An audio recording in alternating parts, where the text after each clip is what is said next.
Brad, you've got to enjoy in your coaching career something that most college coaches don't. Your sons. First, you coach against one, and I remember the really cool moment when Tom started Jack in a game. And then you have Sam playing for you right now. So I'm not sure if I'm asking you to take your coach hat off and put your dad hat on.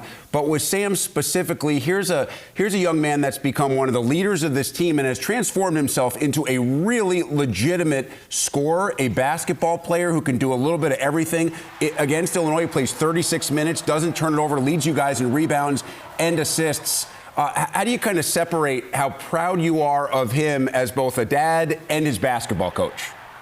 Well, the first thing, Rick, is just I can't believe how fast this has gone. This is Sam's 5th year. He redshirted his first year. And, you know, when I look back at Sam's journey, I'll never forget this. We had 2 season-ending injuries to Juwan Gary and Emmanuel Bandamel, who really were the heart and soul of that team a couple years ago. And I had a conversation with Sam. Emmanuel had just had a brutal leg injury at Penn State, and I talked to him on the plane. I said, hey, you're our 3rd point guard now. You got to be ready to play. We got it handed to us our next game, but Sam might have been our best player. And then we go on the road to Maryland, and he scores 15 points off the bench, and really he's been a staple in our rotation ever since. I guess the thing that I'm really proud of with Sam is he always kept himself ready in case that moment ever came up. And I don't know if he would have ever got an opportunity had we not had those injuries, but that's what this game is all about. That's, you know, really, I guess, what defined my career is I was an opportunistic player and took advantage of if a situation called for it. Jamarcus Lawrence was in the same boat a couple of years ago when he really emerged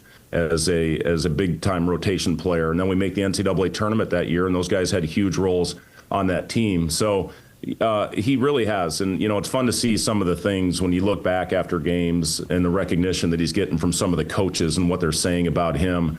But he is. The thing I'm most proud of Sam is how he's really embraced the leadership role. He and Rick Mast have done an unbelievable job of keeping our guys together, keeping them humble, making sure that everybody's coachable when we get on them in film sessions. Off-court chemistry, this team is as close as any that I've coached as well, and Sam certainly has had a lot to do with that.